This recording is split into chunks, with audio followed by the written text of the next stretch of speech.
사람들은 가난의 이유를 여러 곳에서 찾지요. 부모님에게 물려받은 재산이 없어서, 좋은 직장을 구하지 못해서, 월급이 적어서, 운이 나빠서 등등 여러 가지 이유에서 찾습니다. 어느 유명 작가는 가난은 생활 습관의 질병이라고 했습니다. 몸에 나타나는 질병 상당 부분이 잘못된 생활 습관에 기인하듯 가난도 상당 부분 잘못된 생활 습관의 결과라는 것이지요. 당장 편한 것, 좋은 것, 즐거운 것을 우선하다 보니 괴로운 일, 해야 할 일을 나중으로 미루게 되고 이것이 가난의 주요 원인이 된다고 합니다. 현대 사회에서 가난의 원인은 여러 가지가 있겠습니다만 오늘은 부처님이 말씀하시는 가난한 이유 6가지에 대해 말씀드리고자 합니다. 부처님께서는 가난의 원인은 6가지 집착에서 비롯된다고 말씀하셨습니다.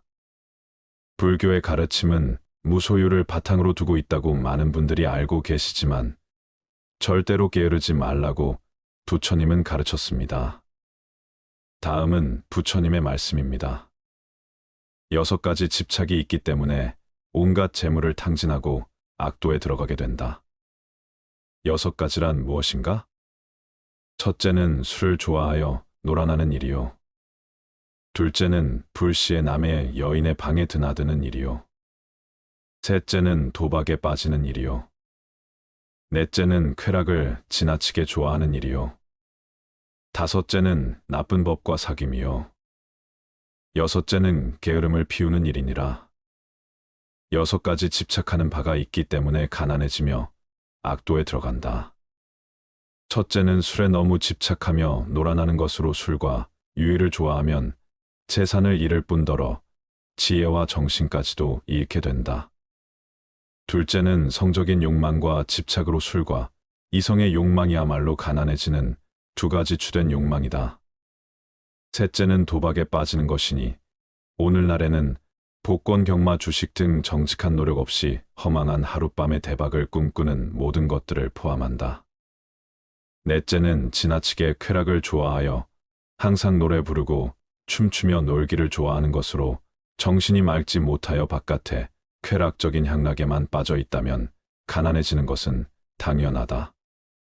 다섯째는 나쁜 법과 사귀는 것으로 나쁜 것이란 정직한 노동의 대가를 싫어하며 잘못된 방법으로 돈을 모으기를 좋아하고 마땅히 돈을 위해 친구에게도 사기를 칠 수 있는 사람이다. 6번째는 게으름을 피우는 것이니 성실하게 정진하지 않는 게으름뱅이에게 가난이 오는 것은 당연하다. 이 6가지 때문에 사람은 온갖 재물을 탕진하고 악도에 들어가게 된다고 한다.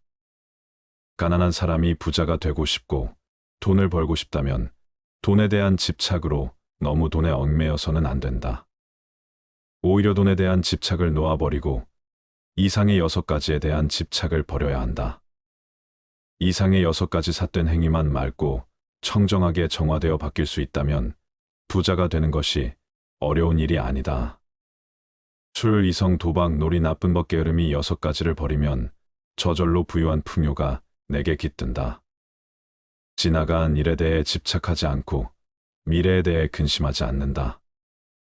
현재 얻어야 할 것만을 따라 바른 지혜로 최선을 다할 뿐 다른 생각을 하지 않는다. 미래를 향해 마음을 달리고 과거를 돌아보며 근심 걱정하는 것은 마치 우박이 초목을 때리는 듯 어리석음의 불로 스스로를 태우는 것이다. 오지도 않은 미래를 향해 마음을 애태우고 이미 지나간 과거를 돌아보며 근심 걱정하는 것은 어리석음의 불로 스스로를 태우는 것이다. 현자는 이미 지나간 일에 집착하지 않고 아직 오지 않은 미래에 대해 근심하지 않는다. 다만 지금 이 순간만을 최선의 지혜로 살 뿐 다른 생각을 하지 않는다. 미래에 대한 준비도 하지 말고 과거의 경험과 지혜도 다 버리라는 말이 아니다. 과거와 미래에 대해 집착하는 마음을 버려야 한다는 말이다. 과거도 미래도 놓아버리고 다만 현재를 살아가는 것이 가장 미래를 잘 준비하는 것이며 지나간 과거를 아름답게 회양하는 길이다. 내일 있을 일을 왜 오늘부터 미리 고민해야 하는가? 1년 후에 있을 수능이며 몇 달 후에 있을 진급을 왜 미리부터 고민하고 걱정하느라 나의 에너지를 낭비하는가? 내 인생 황혼의 노년을 왜 지금부터 고민하는가? 짧은 노후에 쓸 작은 마련을 위해 왜 길고 긴 청춘을 다 쏟아버리는가? 어차피 인생은 불안정할 수밖에 없으며 그렇기 때문에 아름다운 것이다.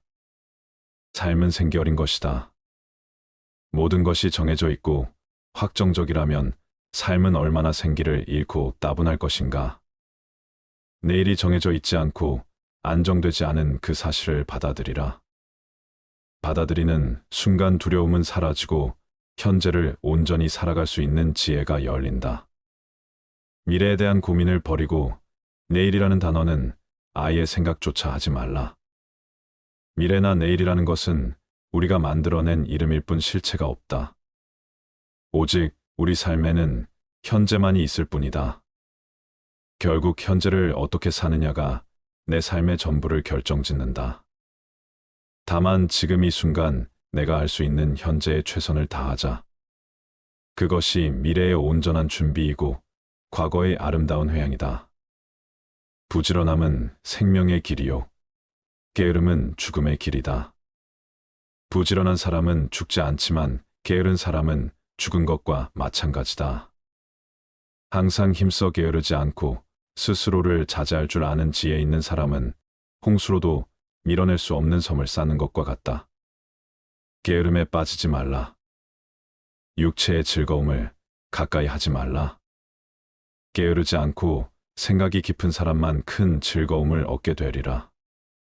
부지런함을 즐기고 게으름을 두려워하는 수행자는 크고 작은 온갖 속박을 불같이 태우면서 나아간다.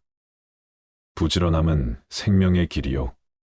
게으름은 죽음의 길이다. 부지런한 사람은 죽지 않는 밝은 생명의 삶을 사는 사람이지만 게으른 사람은 몸은 살아있지만 생명의 몸짓은 이미 죽어 있는 자다. 몸뚱이에 대한 집착이 클수록 몸을 움직이기 싫어 게으르며 육체의 쾌락만을 쫓아 이리저리로 휩쓸리는 삶을 살게 된다. 그러한 사람은 끊임없이 업장만 늘려 나가게 되고 죽음의 그림자가 드리운다. 그러나 부지런한 사람은 홍수로도 밀어낼 수 없는 섬을 쌓는 것과 같아서 그 어떤 삶의 역경이 홍수처럼 밀려오더라도 한치의 흔들림 없이 자기 중심을 당당히 세우고 살아갈 수 있다. 또한 부지런한 자에게 닥쳐오는 크고 작은 온갖 속박과 번뇌 역경을 불같이 태우면서 살아갈 수 있다. 생활의 즐거움만을 쫓아 구하고 모든 감관을 보호하지 않으며 먹고 마시며 정도가 없고 마음이 게으르고 겁이 많으면 악마는 마침내 그를 뒤엎는다. 바람이 약한 풀을 쓸어 넘기는 것처럼 생활의 즐거움만을 구하지 않고 모든 감관을 잘 지키며 먹고 마시며 절도가 있고 항상 정진하여 믿음이 있으면 악마는 그를 뒤엎지 못한다. 마치 바람 앞에 우뚝한 산처럼 생활은 조금 불편해야 좋은 것이다. 너무 편하면 게을러지고 자신의 빛을 잃는다. 그러면 나아가 먹고 마시는 일에 절제가 없어지고 몸은 게을러져 어떤 일도 스스로 해 나갈 수 없게 되면 나약해지고 겁이 많아지게 마련이다. 그랬을 때 그 나약한 마음의 틈을 타고 악한 생각이 들어오고 온갖 마장이 들끓게 된다. 사람은 생활의 즐거움만을 구하지 않고 불편한 가운데 스스로 이겨낼 수 있는 힘과 지혜를 길러야 하고 모든 감관을 잘 다스려 육신의 욕망에 휘둘리지 않아야 한다. 또한 먹고 마시는 일에 절제가 있으며 항상 끊임없이 노력하고 정진하여 마음의 틈을 만들지 말아야 한다. 악마는 그런 수행자를 뒤덮지 못한다. 마치 바람 앞에 우뚝 선 큰 산처럼 다른 사람의 부인과 침대에 눕는 자에게는 네 가지의 대가가 돌아간다. 실패, 불안, 비난 그리고 지옥이다. 다른 사람이 내 어여쁜 누이 동생이나 부인을 욕보인다면 내 마음이 얼마나 아플 것인가. 다른 모든 사람들도 마찬가지이다.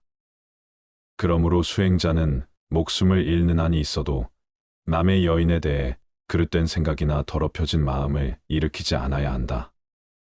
어찌 사악한 싸움에 이를 생각이나 하겠는가. 이 세상에서 가장 청정하지 못한 행위이다. 다른 사람이 내 어여쁜 누이 동생이나 부인 혹은 자식을 욕보인다면 과연 나의 마음은 어떠할까를 생각해 본다면 어찌 다른 사람을 욕보일 수 있겠는가. 다음 생에 내가 그대로 삿된 음행을 상대로부터 당한다거나 매 부인, 형제, 누이 자식이 다른 이로 하여금 당하게 될 수 있는 것이다. 또한 사업을 행하면 하는 일마다 실패를 반복하게 되는 과보를 받고 항상 마음이 불안하며 번뇌의 불길에 휩싸이고 모든 사람들이 자신을 비난하며 죽은 뒤에는 반드시 지옥에 떨어져 오랜 고통을 받게 된다. 또한 청정하지 못한 싸움을 행한 자는 청정한 부처님 진리의 가르침에서 점차 멀어져 간다. 진리와의 인연이 자꾸 멀어지고 삿된 생각과 삿된 사상만이 그림자처럼 맴돈다. 이 세상에서 사업만큼 청정하지 못하며 더럽고 부정한 것이 없다. 어찌 싸움을 할 것인가. 수행자라면 목숨을 잃는 한이 있더라도 남의 이성에 대해 그릇된 생각이나 더럽혀진 마음을 일으켜서는 안 된다. 하물며 몸으로서 어찌 싸움을 해야겠는가. 정말 중요한 것은 사랑이다. 참된 사랑에는 삿된 것이 끼어들 여지가 없다. 내 안에 사랑이 깊고 모든 존재에 대한 사랑이 충만하다면 싸움을 행하거나 타인을 욕보이는 행동은 입에도 담을 수 없을 것이다. 사랑이 있으면 거기에 순결이 있고 맑음이 있으며 투명한 정신이 깃든다. 여자가 스스로 제 몸을 지키지 못하고 바람이 나서 남편을 버리고 남자가 마음이 방탕해서 아내를 버리고 다른 여인을 따르는 경우 이런 사람은 다 악도에 떨어진다. 자신의 아내와 남편을 두고 다른 여자나 남자를 따르거나 애욕에 빠진다면 이런 사람은 악도에 떨어진다. 청정이 모든 것의 가장 중요한 핵심이다. 순결과 청정을 잃으면 모든 것을 어기는 것이고 모든 선의 종자를 끊어버리는 것이다. 아내와 남편이라는 인연은 그 어떤 인연보다도 특별하다. 그 둘은 오랜 전생으로부터의 특별한 인연과 목적을 가지고 사랑을 완성하기 위해 이 생에 자리 잡았다. 우주적인 증명과 붓다의 신의 서약으로서 그 둘의 사랑이 꽃 피어난 것이다. 그러한 성스러운 약속과 증명을 파괴시키는 불경스러움을 어찌 행할 수 있단 말인가. 그렇게 삿된 관계로서 청정을 잃게 되면 청정한 진리와 멀어지게 된다. 남편이나 아내가 제 몸 하나 스스로 지키지 못해 청정을 잃게 된다면 그것은 배우자에 대한 예의가 아니며 진리에 대한 예의가 아니다. 청정을 잃고 바람을 피우는 사람이 청정함의 가장 높은 봉우리인 진리와 수행을 어찌 입에 담을 수 있겠는가. 이러한 삿된 애욕의 과부는 악도에 떨어지고 진리와 멀어지는 분명한 결과를 가져온다. 애욕은 내 몸을 불태우며 이번 생뿐 아니라 다음 생까지 불태우고 만다. 모든 남자는 나의 아버지이며 모든 여인은 나의 어머니로 알아라. 깨달음을 얻는 것은 다 부모님의 은혜이니 사람이 도를 배우고자 하면 먼저 효도로서 정진하지 않으면 안 된다. 부모를 효도로서 섬기는 데서 오는 과보는 보살이 받는 과보와 동등하다. 부모님의 은혜는 부처님의 은혜와 동등하고 부모님을 섬기는 데서 오는 과보는 불보살님을 섬기는 데서 오는 과보와 동등하다. 부처님께 예경하듯 하나님께 예배하듯 부모님을 섬기고 부모님께 효도를 베푼다면 이 세상의 모든 선행의 으뜸이 된다. 부모님이야말로 지금의 나를 있게 한 뿌리이며 근원적인 인연이기 때문이다. 부모님이나 부부 자식처럼 나와 가까운 인연은 곧 내 안에 업이 투영된 관계라고 볼 수 있다. 그들 속에서 나를 볼 수 있어야 한다. 그들과 나와의 관계는 곧 내 안의 업을 녹이는 공부이기도 하고 나 자신을 성장시켜가는 마음 공부의 생생한 현장이다. 업장 소멸에 열린 장이 바로 가족이요, 부모다. 그렇기에 부모에 대한 효도야말로 우주적인 순리를 따르는 수행이요. 자비의 시작이다. 부모님과의 관계가 바르지 못하다면 그 첫 단추가 나머지 사회생활의 모든 단추를 흐트러지게 만든다. 가족과의 관계, 그 기초 위에서 모든 타인들과의 인연이 성숙되어 가는 것이다. 특히 효도는 모든 자비와 지혜의 첫 단추와도 같다. 그래서 부모님을 공경하는 것은 곧 부처님을 공경하는 것과 같다고 하는 것이다. 부모님처럼 가장 가까운 인연을 소중하게 간직할 수 있어야 한다. 가장 가까운 인연이야말로 내 업의 나눔이니 부모님과의 관계가 껄끄럽고 아름답지 못하다면 그것은 부모님과의 닦아야 할 업이 많은 연유이다. 부모님을 잘 섬기고 부모님께 효도하라. 그것이 업장 소멸에 매우 빠른 길이고 모든 공덕이 그로 인해 시작된다. 사물에 통달한 사람이 평화로운 경지에 이르러 이와 같이 선언하라. 살아있는 모든 것은 다 행복하라, 평안하라, 안락하라. 마치 어머니가 목숨을 걸고 외아들을 지키듯이 모든 살아있는 것에 대해서 한량없는 자비심을 바라라. 또한 온 세계에 대해서 무한한 자비를 행하라. 서 있을 때나 길을 갈 때나 앉아 있을 때나 누워서 잠들지 않는 한 언제나 이 자비심을 굳게 가지라. 자비심에도 연습이 필요하다. 무작정 자비심이 일어나지 않는 것에 화를 내거나 답답해 할 필요는 없다.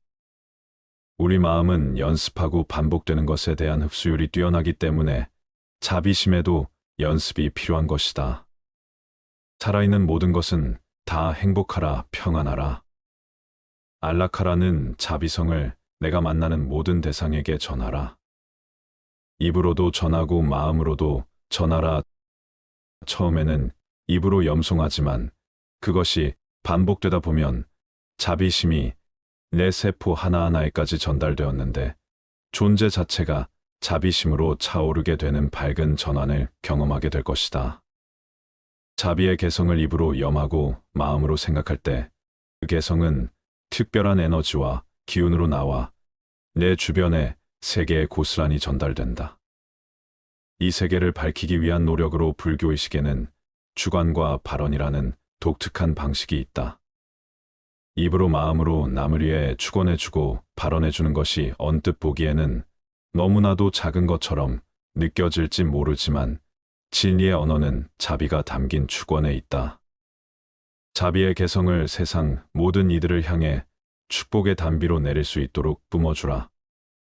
자비심이야말로 모든 이들이 실천해야 할 가장 중요한 진리의 덕목이다.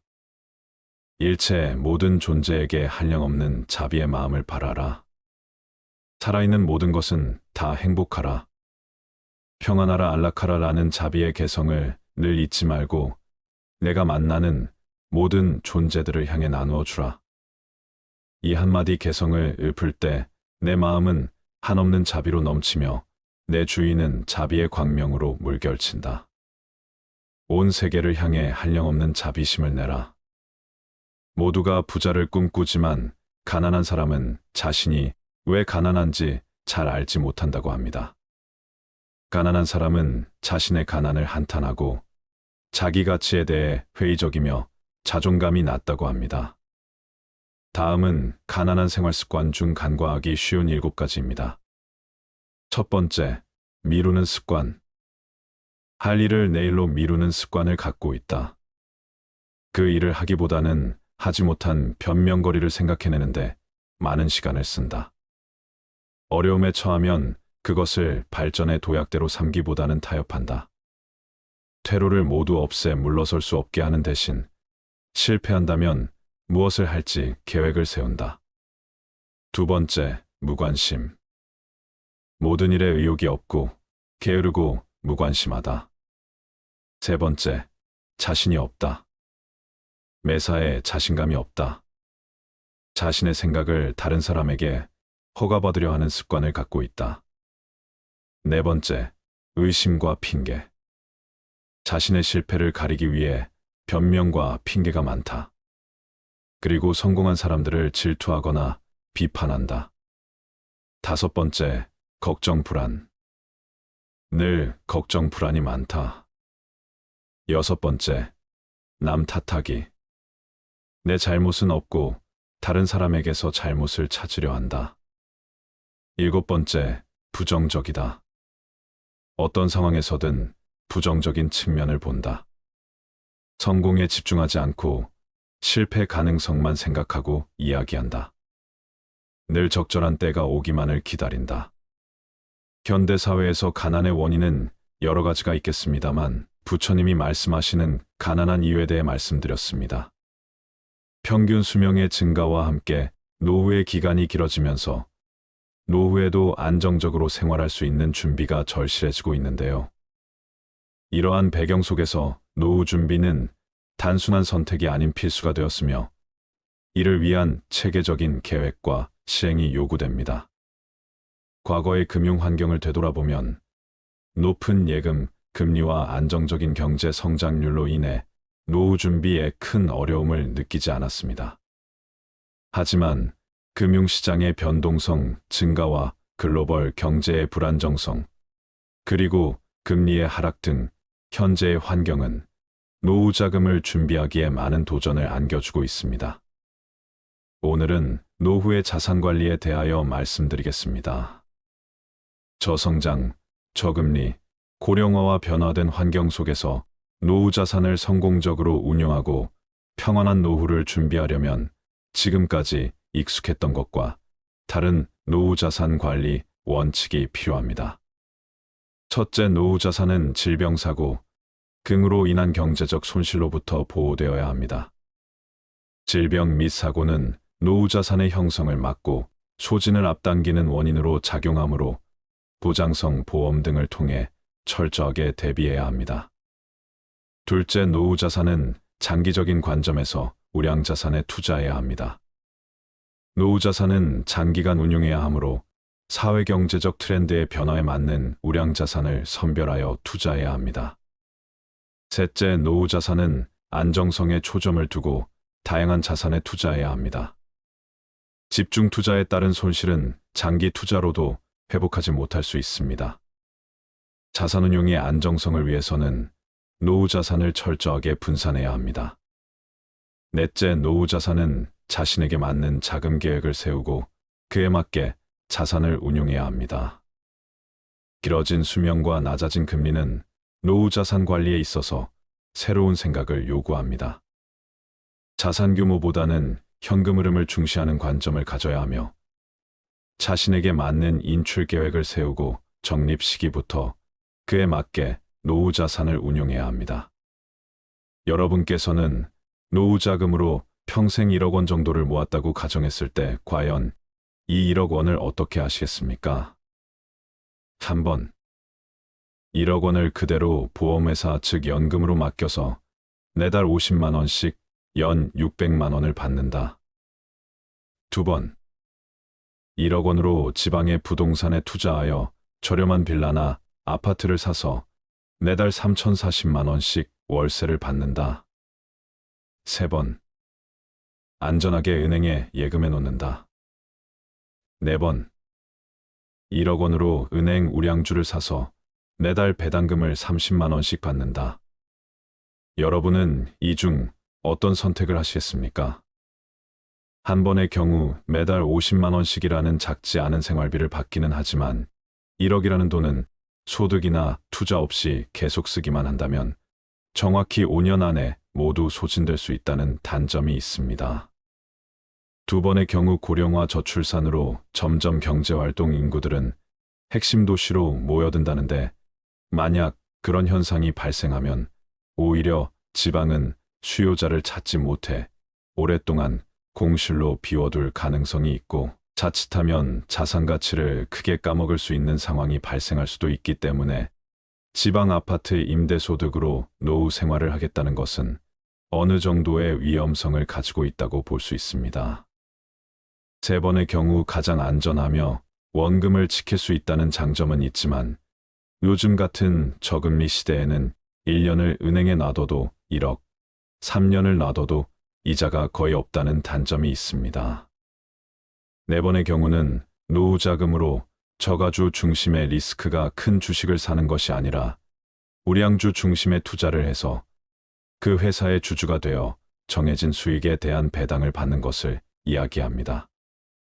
단 우량주를 사면 당장은 주식이 얼마 주지 않을 수도 있지만 이때 중요한 것은 주식을 사서 무조건 올라야 한다는 개념보다는 매달 매년 얼마의 현금, 즉 배당금을 받을 수 있는가에 초점을 맞추는 것입니다.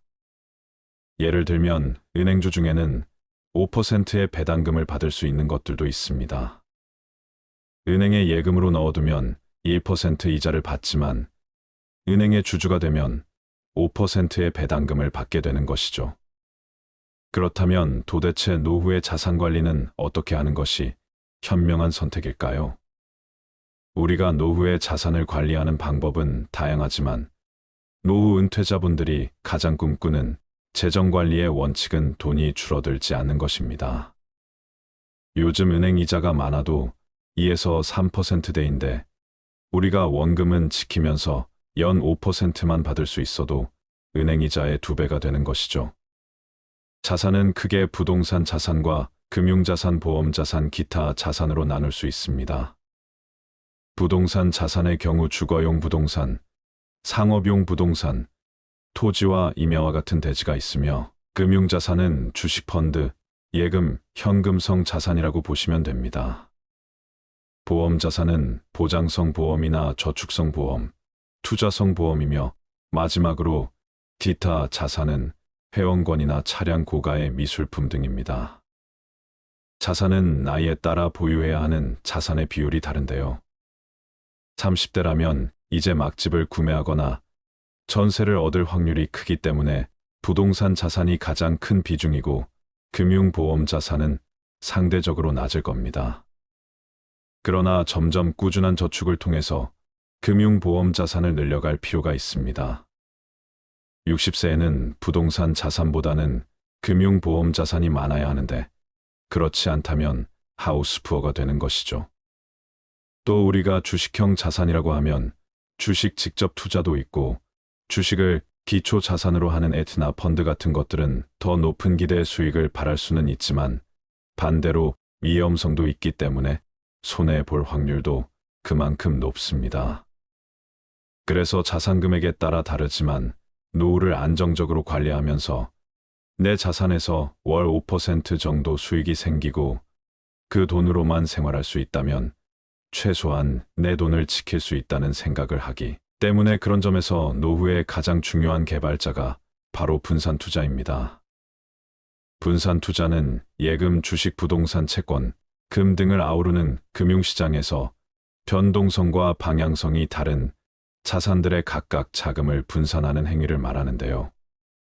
즉, 우리가 가진 돈을 모두 한 곳에 넣는 것이 아니라 안전자산이라고 말하는 은행 예금이나 또는 채권형 자산, 국채, 공채와 같은 자산과 이런 안전자산과는 반대에 있는 주식형 자산, 그 가운데 있는 중립형 자산, 그것들을 적절하게 잘 섞어서 운용하는 것을 이야기합니다. 또한 노후에는 고정자산인 부동산 또한 결국 주택연금 등으로 잘 금융화시킬 수 있어야 하는데요. 그렇다면 예금과 부동산은 알겠는데 노후의 주식은 어떻게 투자하는 것이 현명할까요? 모든 자산 관리는 각각 처한 형편에 따라 다를 수밖에 없습니다. 그렇지만 많은 전문가들이 노후 자산 관리에서 공통적으로 이야기하는 것은 있는 자산을 가능하면 연금화하라는 것인데요. 목돈을 가지고 있는 사람보다는 목돈을 연금화시킬 수 있다면 그것이 노후에는 훨씬 안정적이라고 이야기하고 있습니다. 우리가 노후에 목돈을 가지고 있으면 든든한 마음보다는 왠지 불편한 마음이 드는데요. 이 돈을 어떻게 관리해야 할까부터 심지어 목돈이 있다는 것을 자식이나 주변 지인들이 알기라도 하면 이런저런 이유로 빌려달라고 하기도 합니다. 참 불편하기가 이로 말할 수 없습니다. 따라서 전문가들의 의견처럼 목돈을 그저 은행에 넣어두는 것보다는 연금화시키는 것이 좋은데 이 연금에서 남는 돈은 또 재테크를 할 수도 있습니다. 재테크라는 것은 거창한 것이 아니라 일정 금액으로 주식이나 펀드에 월 적립 투자하는 것이 가장 안전한데요. 우리가 보험을 한번 가입하면 짧게는 10년에서 20년, 30년 정도 납입을 하게 됩니다. 그렇게 20년 이상 꾸준히 납입을 완료하는 시니어분들도 계시죠. 그런데 우리가 주식이나 펀드 같은 투자는 3년 이상 하시는 분들이 많이 없습니다. 그러나 시니어분들의 경우 적은 금액이라도 10년 이상 주식이나 펀드를 보험처럼 오시는 것을 추천드리고 싶은데요. 우리가 지난 30년 동안 돌이켜 생각해보면 전 세계에 다양한 일들이 많았습니다. 전쟁도 있었고 우리나라에 인프도 있었으며 최근 몇 년 동안은 코로나 등 무수히 많은 일들이 있었습니다. 그런 상황 속에서 주식이 바닥으로 떨어질 때도 분명 있었지만 나중에 보면 결국 더 많이 올랐습니다. 이것은 자본주의가 계속 성장하기 때문에 큰 금액이 아니더라도 일정 금액을 보험료 내든 매월 꼬박꼬박 적립하는 것이 생각보다 많은 수익률을 줄 수 있다는 것입니다. 우리가 노후의 투자를 통해서 많은 돈을 벌어들이겠다는 것은 너무나 위험한 생각일 수 있습니다. 물론 부동산이나 주식 투자를 통해 성공하신 분들도 많지만 사실 사회적으로 그런 분들은 극소수입니다. 평범한 사람이 투자에 성공하는 것은 결코 쉬운 일이 아니기 때문에 노후에 너무 큰 리스크를 감수하는 것은 자칫 위험할 수 있습니다. 따라서 결론적으로 노후에 1억 원이 있다면 어느 한 곳에 몰아서 놔두시는 것보다는 예금과 부동산, 주식 등을 안전하게 분산 투자하시는 것이 좋습니다. 주식은 적은 금액이라도 보험처럼 꾸준히 사 모으시는 것이 제일 중요하고 특히 매달 연금식으로 받을 수 있는 배당금이 나오는 주식이나 펀드를 활용해 보시면 좋을 것 같습니다. 마지막으로 국민연금, 퇴직연금, 개인연금 같은 연금의 준비는 노후 파산을 막기 위해 반드시 필요한 안전망이라는 것도 꼭 기억하세요. 은퇴 후 자산관리에서 가장 중요한 부분은 노후 생활비를 충족할 만큼의 노후 소득, 즉 현금 흐름을 꾸준히 발생시키는 것입니다. 연금소득, 금융소득, 근로소득, 부동산 소득 등 다양한 소득을 활용해 개개인의 상황에 맞는 노후 소득을 만들어간다면 여유로운 노후가 가능할 것입니다. 또 한 가지 당부드리고 싶은 것은 노후에도 돈 관리와 관련된 공부는 지속적으로 하시는 것이 좋습니다. 그 이유는 안타깝게도 우리가 많이 의지하게 되는 은행이나 보험사, 증권사와 같은 금융기관들은 소비자의 이익이 자신의 급여와 본질적으로 상관이 없기 때문에 본인에게 이득이 되는 방향으로 추천해주는 경우가 많습니다. 그러다 보니 내 재산은 내가 지킨다라는 생각으로 여러 영상이나 책을 통해 계속 자산 관리에 대해 공부하시고 은행이나 보험사와 같은 금융기관 직원들의 조언들은 참고해서 들으시는 것이 좋겠습니다. 돈보다 자식에게 꼭 물려주어야 하는 것에 대하여 말씀드리겠습니다. 돈을 모아 자손에게 물려주더라도 그 자손이 반드시 그것을 지킨다고 할 수 없으며 책을 모아 자손에게 물려주더라도 그 자손이 반드시 다 읽는다고 볼 수 없다. 남 모르는 가운데 음덕을 쌓아서 자손을 위한 계책을 삼는 것만 못하다. 사람의 피를 빨아먹는 거머리가 막대한 유산을 상속받은 이상한 이야기가 있다. 프랑스의 실업과 카페 템프라는 자신이 피땀 흘려 모은 재산을 둘러싸고 상속자들이 추잡하게 싸우는 꼴을 보자 크게 낙심했다. 그는 아주 극비리의 유언장을 작성했는데 그 유언장에 의하면 그의 막대한 유산은 한 마리의 거머리에게 주도록 되어 있었다. 상속자들 중에는 이에 신청을 내어 소송을 벌이는 사람도 있었지만 어쩔 수가 없었다. 인간이 인간에게 절망을 느낀 가장 극단적인 예가 아닐까. 모든 자연계 중에서 인간만큼 믿지 못할 존재도 없다는 논리는 그래서 성립될 수 있는 것인지도 모른다. 교활하고 잔악하고 배신하는 무리는 유독 인간 속에서만 그 숫자를 크게 헤아릴 수 있기 때문이다. 마키아벨리는 군주론에서 인간이란 부모의 죽음은 곧 잊어버려도 유산을 잃은 것은 좀처럼 잊지 못하는 존재라고 말했다. 죽어가는 사람의 구두를 믿고 오랫동안 맨발로 다닌다는 영국의 속담도 있지 않는가. 자식에게 남겨진 최선의 유산은 부모의 덕행이다. 칸트는 그의 서한집에 이런 말을 남겼다. 우리 가문에 대하여 자랑할 수 있는 것은 정직하고 도덕적으로 모범적이던 양친이 내게 재산을 물려주지는 않았으나 한 가지 가르침을 주신 점이다. 그 가르침이란 도덕적인 면에서 그 이상은 있을 수 없는 최상의 것이었으며 나는 이것을 기억할 때마다 깊은 가문의 정을 금치 못한다. 효도하라. 그러면 받으리라. 어버이에게 효도하면 자식 또한 나에게 효도한다. 어버이에게 효도하지 않는다면 자식 또한 나에게 어떻게 효도할 수 있겠는가? 애정이 없는 효도를 생각해 본 적이 있는가? 또한 사랑이 없는 우정을 생각해 본 적이 있는가? 효도가 아무리 부모를 섬기는 자식된 사람의 도리라 하더라도 그 속에 애정이 결여되어 있다면 그것은 효도가 아니다.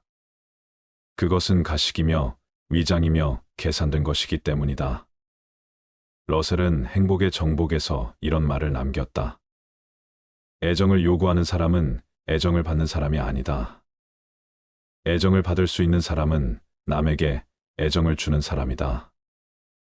이자를 붙여서 돈을 빌려주는 계산된 애정은 주어도 소용이 없다. 개선된 애정은 참된 애정이 아니며 그 애정을 받는 사람도 진실된 것이라고 생각지 않는다.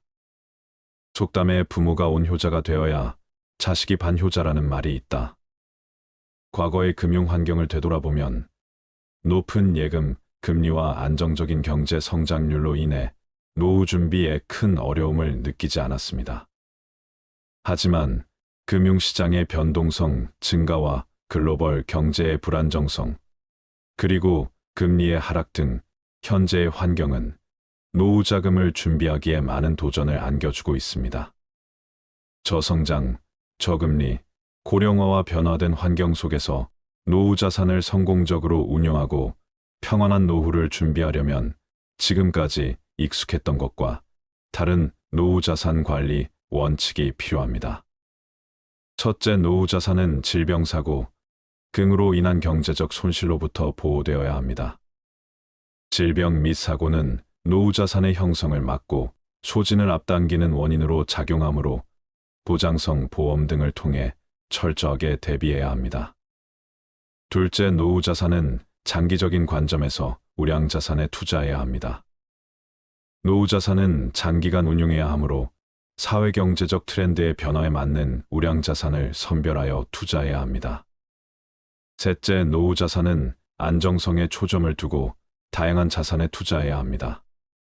집중 투자에 따른 손실은 장기 투자로도 회복하지 못할 수 있습니다. 자산 운용의 안정성을 위해서는 노후 자산을 철저하게 분산해야 합니다. 넷째, 노후 자산은 자신에게 맞는 자금 계획을 세우고 그에 맞게 자산을 운용해야 합니다. 길어진 수명과 낮아진 금리는 노후 자산 관리에 있어서 새로운 생각을 요구합니다. 자산 규모보다는 현금 흐름을 중시하는 관점을 가져야 하며 자신에게 맞는 인출 계획을 세우고 적립 시기부터 그에 맞게 노후 자산을 운용해야 합니다. 여러분께서는 노후 자금으로 평생 1억 원 정도를 모았다고 가정했을 때 과연 이 1억 원을 어떻게 하시겠습니까? 첫 번째, 1억 원을 그대로 보험회사 즉 연금으로 맡겨서 매달 50만 원씩 연 600만 원을 받는다.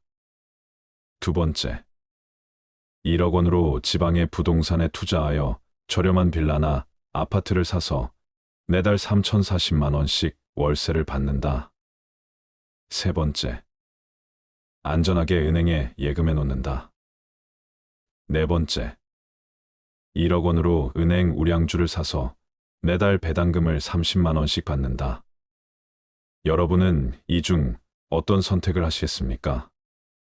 첫 번째의 경우 매달 50만 원씩이라는 작지 않은 생활비를 받기는 하지만 1억이라는 돈은 소득이나 투자 없이 계속 쓰기만 한다면 정확히 5년 안에 모두 소진될 수 있다는 단점이 있습니다.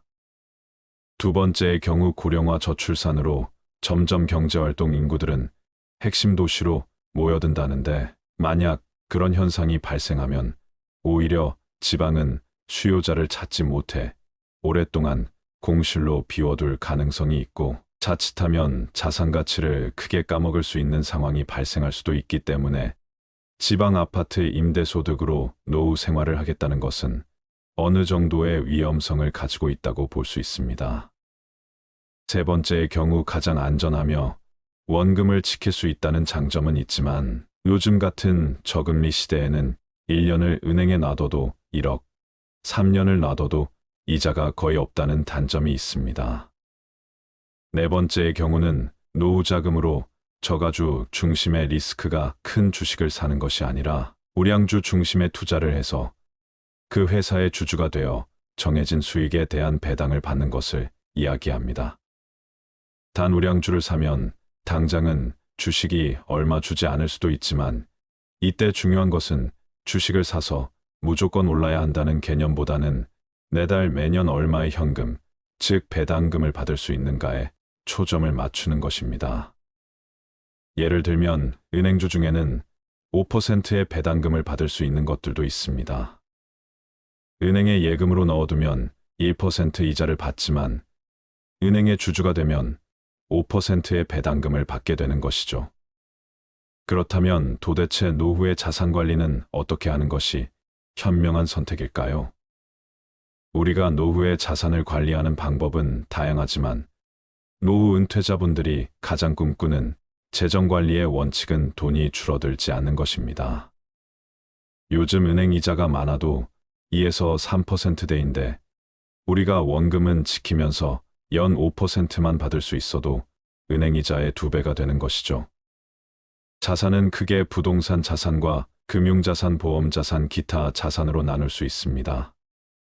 부동산 자산의 경우 주거용 부동산, 상업용 부동산, 토지와 임야와 같은 대지가 있으며, 금융자산은 주식펀드, 예금, 현금성 자산이라고 보시면 됩니다. 보험자산은 보장성 보험이나 저축성 보험, 투자성 보험이며, 마지막으로 기타 자산은 회원권이나 차량 고가의 미술품 등입니다. 자산은 나이에 따라 보유해야 하는 자산의 비율이 다른데요. 30대라면 이제 막 집을 구매하거나 전세를 얻을 확률이 크기 때문에 부동산 자산이 가장 큰 비중이고, 금융보험 자산은 상대적으로 낮을 겁니다. 그러나 점점 꾸준한 저축을 통해서 금융보험 자산을 늘려갈 필요가 있습니다. 60세에는 부동산 자산보다는 금융보험 자산이 많아야 하는데, 그렇지 않다면 하우스푸어가 되는 것이죠. 또 우리가 주식형 자산이라고 하면 주식 직접 투자도 있고, 주식을 기초 자산으로 하는 에트나 펀드 같은 것들은 더 높은 기대 수익을 바랄 수는 있지만 반대로 위험성도 있기 때문에 손해볼 확률도 그만큼 높습니다.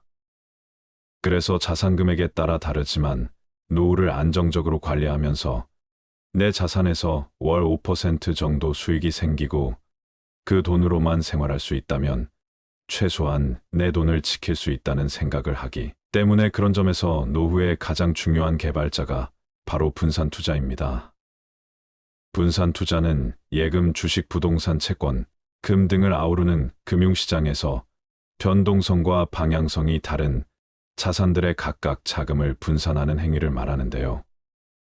즉, 우리가 가진 돈을 모두 한 곳에 넣는 것이 아니라 안전자산이라고 말하는 은행 예금이나 또는 채권형 자산, 국채, 공채와 같은 자산과 이런 안전자산과는 반대에 있는 주식형 자산, 그 가운데 있는 중립형 자산, 그것들을 적절하게 잘 섞어서 운용하는 것을 이야기합니다. 또한 노후에는 고정자산인 부동산 또한 결국 주택연금 등으로 잘 금융화시킬 수 있어야 하는데요. 그렇다면 예금과 부동산은 알겠는데 노후의 주식은 어떻게 투자하는 것이 현명할까요? 모든 자산 관리는 각각 처한 형편에 따라 다를 수밖에 없습니다. 그렇지만 많은 전문가들이 노후 자산 관리에서 공통적으로 이야기하는 것은 있는 자산을 가능하면 연금화하라는 것인데요. 목돈을 가지고 있는 사람보다는 목돈을 연금화시킬 수 있다면 그것이 노후에는 훨씬 안정적이라고 이야기하고 있습니다. 우리가 노후에 목돈을 가지고 있으면 든든한 마음보다는 왠지 불편한 마음이 드는데요. 이 돈을 어떻게 관리해야 할까부터 심지어 목돈이 있다는 것을 자식이나 주변 지인들이 알기라도 하면 이런저런 이유로 빌려달라고 하기도 합니다. 참 불편하기가 이로 말할 수 없습니다. 따라서 전문가들의 의견처럼 목돈을 그저 은행에 넣어두는 것보다는 연금화시키는 것이 좋은데 이 연금에서 남는 돈은 또 재테크를 할 수도 있습니다. 재테크라는 것은 거창한 것이 아니라 일정 금액으로 주식이나 펀드에 월 적립 투자하는 것이 가장 안전한데요. 우리가 보험을 한번 가입하면 짧게는 10년에서 20년, 30년 정도 납입을 하게 됩니다. 그렇게 20년 이상 꾸준히 납입을 완료하는 시니어분들도 계시죠. 그런데 우리가 주식이나 펀드 같은 투자는 3년 이상 하시는 분들이 많이 없습니다. 그러나 시니어분들의 경우 적은 금액이라도 10년 이상 주식이나 펀드를 보험처럼 오시는 것을 추천드리고 싶은데요. 우리가 지난 30년 동안 돌이켜 생각해보면 전 세계에 다양한 일들이 많았습니다. 전쟁도 있었고 우리나라에 인프도 있었으며 최근 몇 년 동안은 코로나 등 무수히 많은 일들이 있었습니다. 그런 상황 속에서 주식이 바닥으로 떨어질 때도 분명 있었지만 나중에 보면 결국 더 많이 올랐습니다. 이것은 자본주의가 계속 성장하기 때문에 큰 금액이 아니더라도 일정 금액을 보험료 내든 매월 꼬박꼬박 적립하는 것이 생각보다 많은 수익률을 줄 수 있다는 것입니다. 우리가 노후에 투자를 통해서 많은 돈을 벌어들이겠다는 것은 너무나 위험한 생각일 수 있습니다. 물론 부동산이나 주식 투자를 통해 성공하신 분들도 많지만 사실 사회적으로 그런 분들은 극소수입니다. 평범한 사람이 투자에 성공하는 것은 결코 쉬운 일이 아니기 때문에 노후에 너무 큰 리스크를 감수하는 것은 자칫 위험할 수 있습니다. 따라서 결론적으로 노후에 1억 원이 있다면 어느 한 곳에 몰아서 놔두시는 것보다는 예금과 부동산 주식 등을 안전하게 분산 투자하시는 것이 좋습니다. 주식은 적은 금액이라도 보험처럼 꾸준히 사 모으시는 것이 제일 중요하고 특히 매달 연금식으로 받을 수 있는 배당금이 나오는 주식이나 펀드를 활용해 보시면 좋을 것 같습니다. 마지막으로 국민연금, 퇴직연금, 개인연금 같은 연금의 준비는 노후 파산을 막기 위해 반드시 필요한 안전망이라는 것도 꼭 기억하세요. 은퇴 후 자산 관리에서 가장 중요한 부분은 노후 생활비를 충족할 만큼의 노후 소득, 즉 현금 흐름을 꾸준히 발생시키는 것입니다. 연금소득, 금융소득, 근로소득, 부동산 소득 등 다양한 소득을 활용해 개개인의 상황에 맞는 노후 소득을 만들어간다면 여유로운 노후가 가능할 것입니다. 또 한 가지 당부드리고 싶은 것은 노후에도 돈 관리와 관련된 공부는 지속적으로 하시는 것이 좋습니다. 그 이유는 안타깝게도 우리가 많이 의지하게 되는 은행이나 보험사, 증권사와 같은 금융기관들은 소비자의 이익이 자신의 급여와 본질적으로 상관이 없기 때문에 본인에게 이득이 되는 방향으로 추천해주는 경우가 많습니다. 그러다 보니 내 재산은 내가 지킨다라는 생각으로 여러 영상이나 책을 통해 계속 자산 관리에 대해 공부하시고 은행이나 보험사와 같은 금융기관 직원들의 조언들은 참고해서 들으시는 것이 좋겠습니다. 돈보다 자식에게 꼭 물려주어야 하는 것에 대하여 말씀드리겠습니다. 돈을 모아 자손에게 물려주더라도 그 자손이 반드시 그것을 지킨다고 할 수 없으며 책을 모아 자손에게 물려주더라도 그 자손이 반드시 다 읽는다고 볼 수 없다. 남 모르는 가운데 음덕을 쌓아서 자손을 위한 계책을 삼는 것만 못하다.